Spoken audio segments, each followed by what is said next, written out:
Hello everyone, आप लोग कैसे हैं? बिल्कुल ठीक होंगे। आप सभी छात्रों का sign study centre YouTube channel में स्वागत है। आज हम लोग पढ़ने वाले हैं एक विषय अमोनिया NH3, ठीक है। और ये अमोनिया एग्जाम में आपसे पूछे जाएंगे।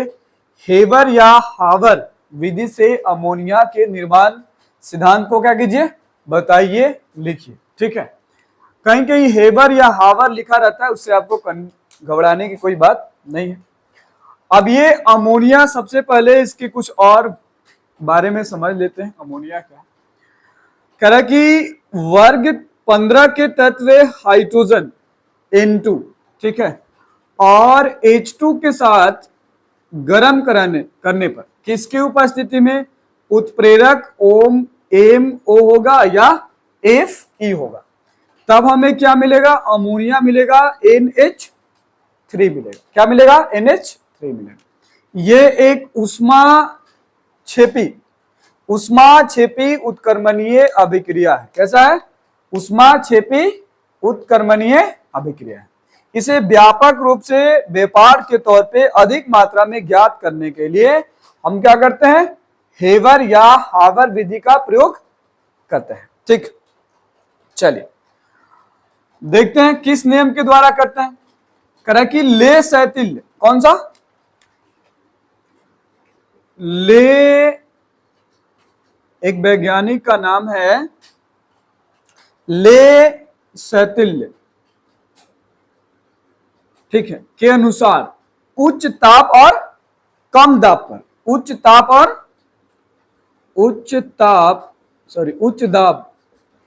दाब और कम तापमान, ठीक है, क्या किया जाता है? प्राप्त किया जाता है। अब इसके कार्य विधि को समझते हैं कि ये कैसे कार्य विधि, इसका कैसे निर्माण होता है, इस सिद्धांत को समझते हैं, ठीक। सबसे पहले देखिए, यहाँ पे हमने एक चित्र बनाया है आपको समझाने के लिए, बेहतर ढंग से समझिएगा, कोई परेशानी नहीं। सबसे पहले ये समझ लीजिए कि ये जो यहाँ निर्माण किया जा रहा है, एक वैज्ञानिक है ले शैथिल्य, जिसके उच्च दाब और कम ताप, इतना भी कम तापमान नहीं हो, अगर अधिक तापमान कम होगा तो इसकी अभिक्रिया क्या हो जाएगी? धीमी हो जाएगी। क्या हो जाएगी? धीमी हो जाएगी, कम हो जाएगी, जिससे आपको अधिक मात्रा में प्राप्त नहीं होगा। तो आप समझिए कि ले शैथिल्य के द्वारा उच्च दाब और सामान्य ताप पर, एक सामान्य ताप पर क्या किया जाएगा? आगे की प्रक्रिया की जाएगी, गर्म किया जाएगा, ठीक है। देखिए यहां कह रहा है कि जो चित्र बना है, इस चित्र के अनुसार आप समझते हैं H2 और N2, ये बाहरी गैस, मतलब बाहर से H2 और N2 गैस को क्या करेंगे? प्रवाहित करेंगे। क्या करेंगे? प्रवाहित करेंगे। प्रवाहित करने के बाद वे कहां आएंगे? संपीड़क। संपीड़क मतलब यहां पे एक संपीड़क लगा हुआ है, जिसका दाब जो है वायुमंडलीय दाब 20 MA, ठीक है, मेगा पास्कल, या हम 200 वायुमंडलीय दाब का क्या कहते हैं? 200 वायुमंडलीय दाब। यहां हाइड्रोजन और नाइट्रोजन को, N2 और H2 को कंप्रेस किया जाएगा। क्या किया जाएगा? कंप्रेस किया जाएगा, ठीक है। कितने दाब पर? 200 वायुमंडलीय दाब या 20 मेगा पास्कल के द्वारा, या इतना पर क्या करेंगे? हम इसे कंप्रेस करेंगे। क्या करेंगे? कंप्रेस करेंगे, संपीड़न करेंगे। संपीड़न कराने के बाद आपको दिख रहा है कि ये जो संपीड़क होने के बाद N2 और H2 जो है वो कहां आएंगे? उत्प्रेरक। ये जो कक्ष दिख रहा है, कौन सा कक्ष है? उत्प्रेरक कक्ष, ठीक है। इस कक्ष में या तो लोहे का या फिर मोलिब्डेनम, ठीक है, के उत्प्रेरक की उपस्थिति में क्या कराया जाएगा? अभिक्रिया कराया जाएगा। क्या कराया जाएगा? अभिक्रिया कराया जाएगा। अभिक्रिया कराने के बाद N2 और H2 मिलेंगे और मिलकर क्या बनेंगे? NH3, है ना, अमोनिया बनेंगे। यहां लिख देते हैं H2 और N2 मिलकर क्या बनेंगे? NH3 बनेंगे। लेकिन ध्यान रखिए, इनके साथ हाइड्रोजन और नाइट्रोजन के गैस, किसके गैस? हाइड्रोजन और नाइट्रोजन के गैस कुछ आंशिक रूप में बचे रहेंगे। ठीक। अब यहां से दिख रहा है कि यहां बनने के बाद उत्प्रेरक Fe और मोलिब्डेनम की उपस्थिति में, ठीक है, के कारण अभिक्रिया करने के बाद या अभिक्रिया के फलस्वरूप किसमें, NH3 में क्या हो रहा है, बदल जा रहा है। किस में बदले, NH3 में बदल जा रहा है। और ध्यान रखिए कि इसके साथ H2 और N2 गैसीय अवस्था में आंशिक रूप से बने रहेंगे। यहां जो दिख रहा है ये द्रवीय अवस्था में होते हैं। किस अवस्था में होते हैं, द्रवीय अवस्था में होते हैं, ठीक। और जो H2 और N2 गैसीय अवस्था में थे, H2 और N2 किस अवस्था में थे, गैसीय अवस्था में, फिर से इस नली के द्वारा कहां आएंगे, एक कक्ष में आएंगे जहां पे पंप किया जाएगा। क्या किया जाएगा, पंप करके फिर से गैस को फिर से पंप करके क्या करेंगे, इस नली में फिर से भेजेंगे, उत्प्रेरक कक्ष में फिर से क्या करेंगे, भेज देंगे।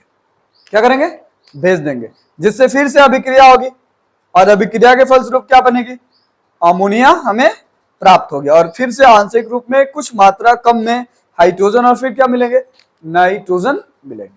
जो बार बार ये प्रक्रिया क्या होगी, होती रहेगी, ठीक, जिससे हमें पुनः H2 और N2 प्राप्त होगा और पुनः उससे हमें क्या मिल जाएगा, अमोनिया मिल जाएगा, NH3 हमें क्या होगा, मिल जाएगा। तो आपको ये जो विधि है वो समझ में आ गई।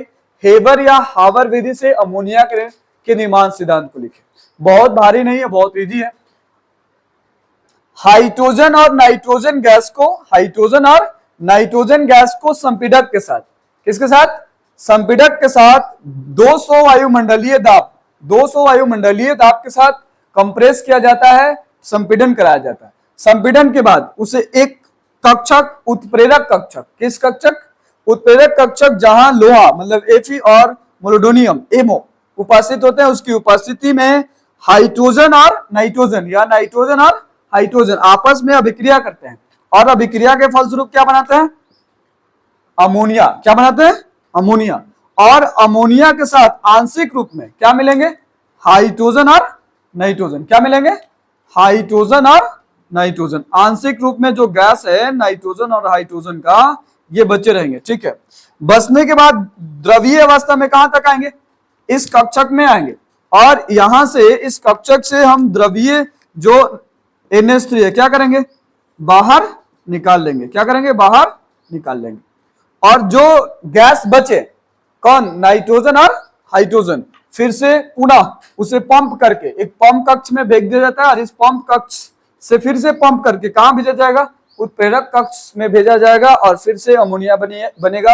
और ये प्रक्रिया बार बार होती रहेगी, बार बार होती रहेगी, जिससे हमें अमोनिया व्यापक रूप में अधिक मात्रा में क्या होगी, प्राप्त होगी, ठीक है। जो अमोनिया है हमें अधिक मात्रा में या फिर व्यापक रूप में क्या होगी, प्राप्त होगी, ठीक है। तो ये एग्जाम की व्यू से बहुत इंपॉर्टेंट है, इसे आप ध्यान से समझ लीजिएगा तो आप आसानी से क्या कर सकते हैं, लिख सकते हैं, ठीक। जो हमने आपको समझा दिया, ध्यान रखिएगा कि लैस अतुल्य वैज्ञानिक है, इनके अनुसार उच्च दाब और सामान्य ताप पर अभिक्रिया कराया जाता है उत्प्रेरक Fe या एमओ के उपस्थिति में और हमें क्या मिलता है, अमोनिया प्राप्त होता है। इस विधि को हम लोग क्या कहते हैं, हेबर या हावर विधि कहा जाता है। एग्जाम में ऐसे भी पूछा जा सकता है, हेबर या हावर विधि क्या है, तो अमोनिया प्राप्त करने के लिए, क्या प्राप्त करने के लिए, अमोनिया प्राप्त करने के लिए नाइट्रोजन और हाइड्रोजन को Fe मतलब आयरन और मोलिब्डेनम एमओ की उपस्थिति में उच्च दाब और कम ताप पर अभिक्रिया कराने के फलस्वरूप हमें क्या मिलता है, अमोनिया मिलता है। और जिस विधि द्वारा मिलता है उस विधि को हम लोग क्या कहते हैं, हेबर या हावर विधि कहते हैं। तो फिर मिलते हैं हम लोग नेक्स्ट वीडियो के साथ, एक नए सिद्धांत के साथ और एग्जाम से रिलेटेड इंपॉर्टेंट टॉपिक के साथ। ये एग्जाम में इंपॉर्टेंट है, एग्जाम में आते हैं और अभी अब तक हमने जितने भी वीडियो बनाए हैं सभी एग्जाम से संबंधित है, मतलब सभी एग्जाम में आते हैं या वे कभी आ चुके हैं, ठीक है। तो हम आपसे आग्रह करेंगे कि आप हर वीडियो देखिए ताकि आपका एग्जाम में जो रिजल्ट है वो बेटर हो सके और आपका रिजल्ट भी अच्छा आ सके, ठीक। तो मिलते हैं फिर हम लोग नेक्स्ट वीडियो के साथ। अगर वीडियो अच्छा लगे तो इसे लाइक कर दीजिएगा, सब्सक्राइब कर दीजिएगा और शेयर भी कर दीजिएगा, ठीक। ओके बाय, टेक केयर, अपना ध्यान रखिए, घर पे पढ़िए।